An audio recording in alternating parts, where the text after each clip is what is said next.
Hello दोस्तों, नमस्कार, राधे राधे।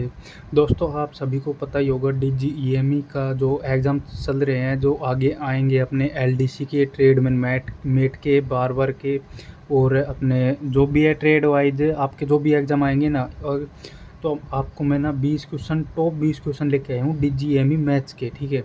और इससे बाहर एक भी क्वेश्चन अगर आ जाए तो ये मेरी गारंटी है, इससे बाहर एक भी क्वेश्चन नहीं आएंगे। अगर आप 20 में से ये 18 क्वेश्चन कर लेते हैं तो वहाँ पे 25 क्वेश्चन जो आएंगे अपने मैथ के, आप 25 के 25 करेक्ट कर लेंगे, ठीक है। तो आपको ये वीडियो एंड तक देखनी है। और इसमें 20 क्वेश्चन है, 20 के 20 क्वेश्चन आपको मैं बताऊंगा कैसे करने हैं और वहाँ पे कैसे आएंगे वो भी मैं बताऊंगा। उससे मतलब इससे तो नॉर्मल ही आएंगे, बाकी मैं एक दो स्टेप आगे की लेके चल रहा हूँ ये वाले क्वेश्चन, ठीक है। इससे बिल्कुल नॉर्मल आएंगे और भी। तो आप इनको क्वेश्चन को कर लेंगे तो फिर आप वहाँ पर 25 क्वेश्चन पूरे कर सकते हैं, ठीक है। तो आपको ये वीडियो एंड तक देखनी है, अच्छे से देखनी है कि कैसे क्या क्वेश्चन आएंगे और आपके एग्ज़ाम में कब कैसे क्या होगा, ठीक है। बाकी सब कुछ आपको मैं बताते हुए चलूँगा।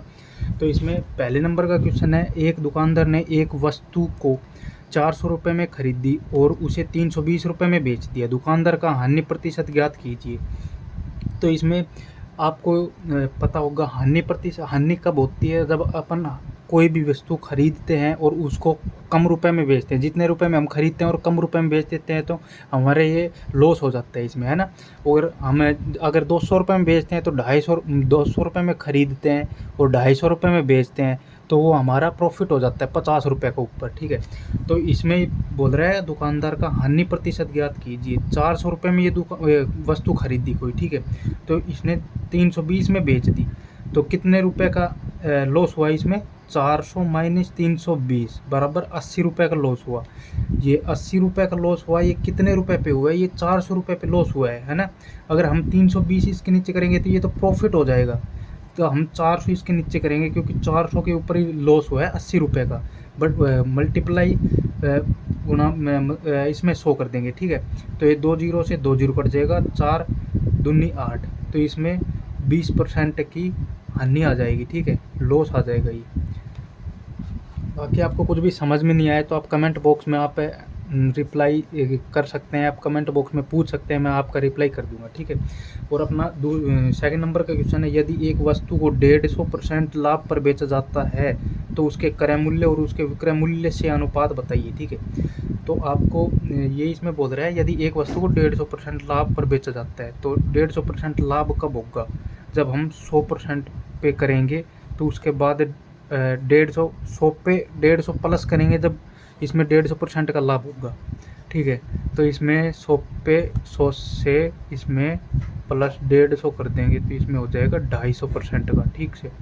इसमें 250% होने के बाद अपन को निकालना है क्रय मूल्य और विक्रय मूल्य का अनुपात। तो अपने स्टार्टिंग किया था 100% और 150% इसमें लाभ कर दिया, ठीक है। इसमें 150% लाभ कर दिया तो हो गया था कितना? 250। तो आप इसको काटोगे तो ये आ जाएगा इतना, 5 दूनी 10, 5 5 25, ठीक है। ये इसका आंसर हो जाएगा 2:5, ठीक है। और ऐसे ही क्वेश्चन आ रहे हैं उसमें DGME में, ठीक है। बाकी अपने LDC में है, ट्रेडमैन मेट में है, बार्बर में है और अपने मशीनिस्ट में, फिटर में, हर किसी में यही क्वेश्चन आएंगे, ऐसे ही क्वेश्चन आएंगे, ठीक है। इससे ऊपर कोई क्वेश्चन ही नहीं आएगा। एक निश्चित राशि 5% प्रतिवर्ष साधारण ब्याज पर 2 वर्षों में 16,500 हो जाती है तो राशि बताइए। इसमें राशि पूछ रहा है और ये है इसमें ब्याज ऐड करने के बाद, ठीक है, 16,500। तो इसमें 16,500 बट्टे अपने को देखना है ये 5 और 2 वर्ष, ठीक है, 5 दूनी 10। तो इसमें ये होता है P गुना में R गुना में T बट्टे 100। P होता है प्रिंसिपल और R होता है रेट, T होता है टाइम, ठीक है। ये PRT बट्टे 100। तो अपना इसमें प्रिंसिपल, इसमें ये ब्याज को ऐड करके 16,500 रुपये इसमें बताया गया है, ठीक है। तो इसमें आपको ना नीचे कर देना है, जो अपने का ये है 100 है, 5 दूनी 10, नीचे 100 है ना, 5 दूनी 10, अगर 10 करेंगे तो अपना नीचे आ जाएगा ये 110 आ जाएगा, ठीक है। 110 तो अपने को राशि बतानी है ना, तो 110 आ गया, गुणा में हम 100 करेंगे इसमें, ठीक है। 0 से 0 कट जाएगा, 11 एकम 11, 11 पंजू 55, ठीक है। तो इसमें आ जाएगा 15,000। इसका 15,000 आंसर हो जाएगा। ठीक है। और अपना ये 4 नंबर क्वेश्चन है, 2,000 रुपये पर 10% की दर से 2 वर्षों के लिए वार्षिक रूप से संयोजित चक्रवर्ती ब्याज। इसमें चक्रवर्ती ब्याज बताना है अपने को। ये मेरे का नहीं फाटेगी। 2,000 रुपये की राशि पर 10% की दर से 2 वर्षों के लिए चक्रवर्ती ब्याज। तो अपने को ये चक्रवर्ती ब्याज पूछ रहा है। ठीक है। तो इसमें चक्रवर्ती ब्याज का 2% और 2 वर्षों में इसका ये अपने को निकालना है, रेशियो हुआ सक्सेसिव निकालना है। ठीक है। तो सक्सेसिव कैसे निकालते हैं अपन, 10, इसमें ये फॉर्मूला होता है x + y - x × y/100, ये सक्सेसिव होता है। ठीक है। इसमें अपन ये क्वेश्चन के हिसाब से करते हैं, ये प्लस है या माइनस लगाना है। ठीक है। तो अपने को ये 10% का अपने निकालना है, 10 + 10 × 10/100। ये अपने को 2 बार, क्योंकि 2 वर्ष है ना, तो इसलिए 2 बार अपने को निकालना है। तो 10 + 10 20, + 10 × 10 100। तो आपको ये 100/100 या 1 आ जाएगा, ये हो जाएगा 21%। ठीक है। आपका ये लास्ट में 21 आ गया। तो आपको निकालना है चक्रवर्ती ब्याज का ज्ञात करना है। ठीक है। तो इसमें बट्टे में 100 गुना में अपने को 21% का मान निकालना है, तो गुना में 21 कर देना है। ठीक है। ये प्रतिशत को तो अपन ने नीचे ले लिया, तो ये 2 0 से 2 0 कट जाएगा। 21 गुना में 20 अपन करेंगे तो 21 दूनी 42, 420 इसका आंसर हो जाएगा। ठीक है। अपने का 5 नंबर का क्वेश्चन है, 90 के 50% का 80% कितना होगा। तो इसमें अपन को ये सीरीज मेथड से करना है। ठीक है। 90 गुना में 50% का मतलब 100। ठीक है। और का मतलब गुना में फिर 80, और ये परसेंट का मतलब 100। ठीक है। तो आपको ऐसे करना है ये। तो आपको ये 2 0 से ये 2 0 कट जाएगी। ठीक है। 9 पंजू 45, तो ये बचेगा 45 गुना में 80/100। ये 1 0 से 1 0 कट जाएगी। 2 चौक 8, 2 पंजू 10, ये 5 से 9 बार 5 निम 45, तो 9 चौक 36, तो इसका 36 आंसर हो जाएगा। ठीक है। तो आपको ये एवरेज का है, ये 2.5, 3.5, 4.5 का औसत बताइए। ठीक है। तो आपको मैं ये बता दूँ एक सबसे अच्छी, इसमें ना आपको गैप देख लेना। सबसे पहले आपको ये औसत का क्वेश्चन आते ही सबसे पहले आपको गैप देखना है कि कितने संख्याओं का गैप है, कैसे कितने का गैप है। ठीक है। तो इसमें 2.5 में 3.5 में गैप अपन चेक करेंगे, तो इसमें 1 का गैप है। ठीक है। ओनली इसमें भी 1 का गैप है। अगर आगे की संख्या होती तो 1 का गैप होता है ना। तो ये सीरीज मेथड से चल रही है, सीक्वेंस से चल रहा है। तो ठीक है। इसमें तो अपन इसमें अगर 1 का गैप है, मतलब सीक्वेंस से चल रहा है, अगर रेगुलर चल रहा है ना, तो आप इसमें ये बीच का औसत मान लेना है। ठीक है। बीच का औसत मान लेना नहीं है, यही इसका आंसर रहेगा 3.5। और अगर ये क्वेश्चन अगर आपको ऐसे नहीं आता तो आप कैसे कर लेना है, 2.5, 3.5, 4.5, इसको पहले तो जोड़ लेना है, संख्याओं का जोड़ बटे संख्याओं की संख्या। ठीक है। कि टोटल संख्या। तो इसमें 5 दिया 15 को 5, इसमें 1 असल 4 और 3 7 और 2 9 और 1 10.5 हो गया। 10.5 में 3 का अपन भाग देंगे, तो 3 दिया 9, 3 पंजू 15। तो जब भी आपका 3.5 ही आंसर आना है। ठीक है। तो आपका 7 नंबर का क्वेश्चन रहेगा,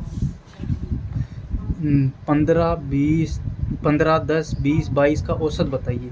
तो आपको मैंने आपका पिछले में बताया था, अगर आपका सीक्वेंस वाइज चल रहा होगा, बीच में गैप सबका बराबर होगा ना, तो आपको इसमें बीच का ऑप्शन मान लेना। अगर आपको 4 संख्या होती ना, तो आप इन दोनों संख्या को जोड़ के आपको एवरेज निकाल देना था। ठीक है। अगर ये इसमें बीच का गैप बराबर नहीं है, तो आपको टोटल संख्याओं का योग करना है पहले। तो 15 10 20 22। ठीक है। 5 और 2 7, 2 और 2 4 5 6, ये आ गया 67। ठीक है। बट्टे टोटल कितनी संख्या है उसका भाग दे देना, 1 2 3 4, 4 एकम 4, इसमें पता है कितना 2 और 7, 4 6 का 24, 4 7 28, 16.7 इनका एवरेज हो सकता है। ठीक है। और इसमें एक क्वेश्चन ये है एवरेज का, 38 संख्याओं का औसत 51 है, पहली 24 संख्याओं का औसत 45 है, और अंतिम 5 संख्याओं का औसत 60 है। शेष संख्याओं का औसत कितना होगा, ठीक है। तो अपने को सबसे पहले अपने को निकालना है 24 संख्याओं का औसत 45 है। कैसे निकालना है, ये 38 संख्याओं का औसत 51 है। अपने को 51 गुना में 38 कर देना है सबसे पहले, क्योंकि टोटल संख्या 38 है और टोटल एवरेज 51 है, ठीक है। तो अपने को दोनों को मल्टीप्लाई करेंगे तो कितना आएगा, 8 एकम 8, 8 पंजू 40, ठीक है, गुना में 3 एकम 3, 5 दिया 15, ठीक है, 3 1 3 5 4 9 और 1, ये टोटल आ गया 1931, ठीक है। तो अपने को सबसे पहले अब देखना है पहली 24 संख्याओं का औसत कितना है। तो आपको 24 गुना में 45 कर देना है, ठीक है। 45 करने के बाद 5 चौक 20 की 0, 2 असल 5 दूनी 10 और 2 12, ठीक है। 4 चौक 16 का छक्का 1 असल 4 दूनी 8 1 9, ठीक है। 6 2 8 1 10, 1080। तो इसमें आपको पता चल गया कि 24 संख्याओं का औसत 45 है, तो वे टोटल अपनी संख्याओं का औसत कितना होगा, ये 1080। तो आपको ना इसमें से 1080 माइनस कर लेना है, 1 आएगा इसमें, और इसमें से 13 में से 8 गए, 2 5 आ गया, इसमें से 2.5 ले लेंगे, 8 आ गया, 8 से 51 हो गया ये, ठीक है आपका। अब ये लाइन देखना है और अंतिम 5 संख्याओं औसत कितना 60 है, 5 संख्याओं का औसत 60 है। अपन ये भी निकाल लेंगे, 6 पंजू 30, 300 हो गया अपने को, ये 300 हो गया, इसमें से 300 घटा लेना है, 1 5 और 8 में से 3 गए तो 5, ठीक है। तो इसमें पूछ रहा है शेष संख्याओं का औसत कितना होगा, ठीक है। तो अपनी शेष संख्या कितनी बच गई आपको ये देखना है, 24 प्लस में 5 29 हो गई ना, 29 हो गई। टोटल पहले संख्या कितनी थी, 38 थी, 38 में से 29 घटा देना है, कितनी हो गई भाई, 29 1 30, 9 बच गई ना। तो आपको इसमें 9 का भाग दे देना है, ठीक है। टोटल 9 संख्या का 9 5 9 54, 9 6 54 बचा 1, 9 एकम 9, 9 दूनी 18, मतलब 61.2 के समथिंग इसका आंसर आएगा, ठीक है। और आपका 9 नंबर का क्वेश्चन है ए और बी, ए अनुपात बी 2:3 है, ठीक है। बी और सी 4:5 है, सी और डी 1:2 है। तो ए और डी का अनुपात बताना है अपने को, ठीक है। तो अपने को सारा कुछ लिख लेना है, ए बी सी डी, क्योंकि टोटल इसमें ए बी सी डी है, ठीक है। ए बी 2:3 है, बी और सी है इसमें 4:5 और सी और डी है 1:2। तो अपने को एक खाली जगह पे यहाँ पे ना जो पहले वाली संख्या होती है ना, वही संख्या इसमें लिख देनी है, ठीक है। 3 लिख देना है, जैसे इसमें 5 है तो अपन इसमें 5 लिख देंगे, अगर इसमें 1 है तो 1 लिख देंगे, इसमें टोटल 1 लिखते जाना है, और इसमें 4 है तो 4 लिख देंगे, ठीक है। बाकी आपको अब सोल्व करना है, अपने को ए और डी अनुपात ही निकालना है। 5 दिया 15, 15 दूनी 30, ये आ गया डी का मान, ठीक है। ए का मान 4 दूनी 8, तो 8 है। ए और डी का मान 8 हो गया। तो अब अगर हम इसको सोल्व करेंगे, काटेंगे, तो आपका क्या आ जाएगा, इसमें 4 और 15, 4 15 आ जाएगा, ठीक है। 1 और 5 के अनुपात को दशमलव में कैसे बदल सकते हैं अपन, ठीक है। तो अपने को दशमलव में बदलना है, 1:5 किसके बराबर होता है ये आपको पता ही होगा। आपको ना प्रतिशत के हिसाब से बदलना है, आपको ऊपर वाली संख्या को ये दोनों को 100 से गुना करने के बाद आपको 100 से गुना कर देना है, चाहे आप किसी से भी गुना कर लेना है, क्योंकि आंसर तो वही आएगा, ठीक है। तो आपको ऊपर अगर 100 बन जाएगा, नीचे आप ये बन जाएगा 500, ठीक है। ये अगर हम सीधा भी करते ना तब भी आ जाता, अगर 5 का हम 1 में भाग देते तो नहीं जाता, 0 आ जाता, तो इसमें 0 लगाते तो 5 दूनी 10, 0.2 इंच का आंसर हो जाता, ठीक है। ये आ गया अपना सिंप्लीफिकेशन का, ठीक है। 3 से 3 में अपन भाग देंगे, 3 से 3 कट जाएगा, ठीक है। इसमें बोर्ड मास आपको यूज करना है, BODMAS, ठीक है। बोर्ड मास का मतलब होता है ये, B से ब्रैकेट, O से ऑफ, D से डिवाइड, M से मल्टीप्लाई, A से ऐड होता है, S से सब्सट्रैक्शन होता है, ठीक है। तो आपको 3 से 3 कट जाना है, ठीक है। 3 एकम 3, 1 आ गया, तो 0 को हम 1 से गुना करेंगे तो जीरो एकम जीरो ही आएगा, ठीक है। तो इसका अगर फिर 2 बचेगा, 2 को हम जीरो से करेंगे तो इसका आंसर जीरो ही आएगा, ठीक है। आपको बैकग्राउंड में होती कि इसमें वॉइस काफ़ी आ रही होगी, ठीक है। आप इससे परेशान मत होना और आपकी बस आपको पढ़ाई पे ध्यान देना है, ठीक है। दो संख्याओं का गुणनफल 1472 है और उनका मैसेप 8 है, उनका एलसीएम ज्ञात करें, ठीक है।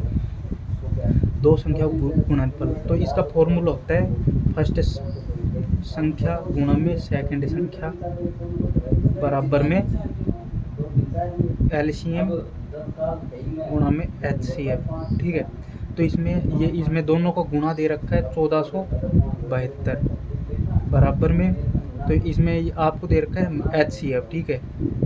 इसमें एचसीएफ 8 दे रखा है, तो आपको निकालना है एलसीएम, ठीक है। तो इसको काट देना है, 8 एकम 8, 8 8 64, 8 चौक 32, तो इसका एलसीएम आ जाएगा 184, ठीक है। ये एलसीएम हो गया।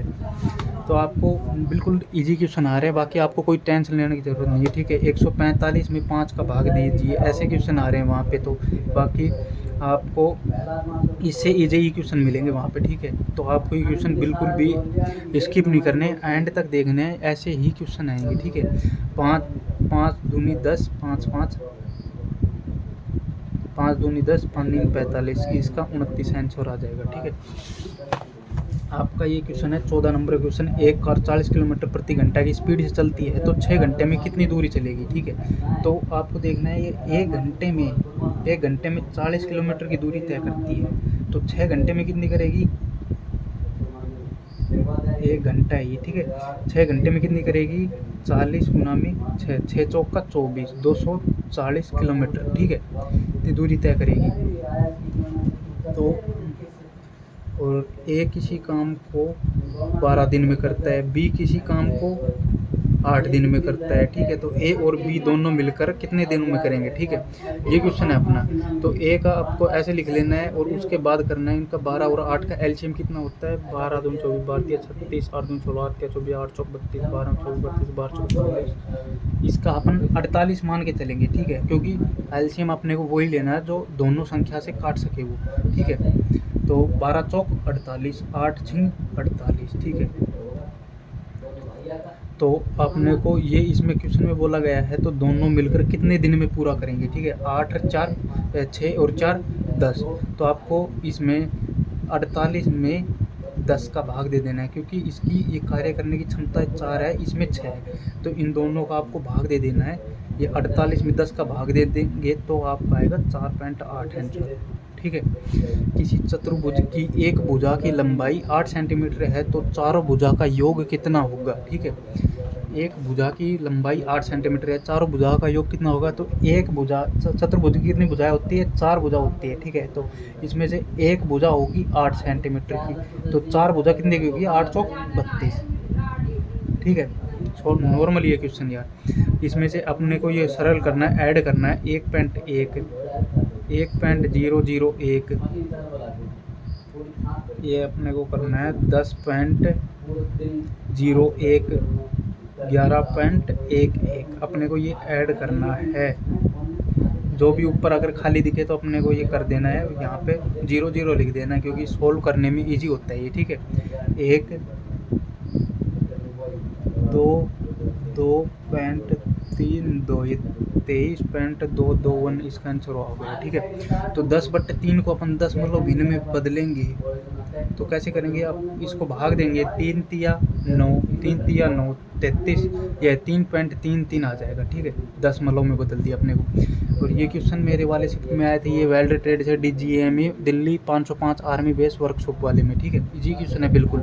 तो आपको ये सोल्व करना है, ये सरल करना है, ठीक है। 12 दूनी 24, 12 6 72, 2 एकम 2, 2 तिया 6, ठीक है। ये क्वेश्चन आ गया। तो 0.75 को भिन्न में बदलना है, तो अपन पॉइंट को अगर हटा देंगे तो ऊपर आ जाएगा ये 75 बच जाएगा, नीचे आ जाएगा 100, क्योंकि इसके पीछे 2 डिजिट है, ठीक है।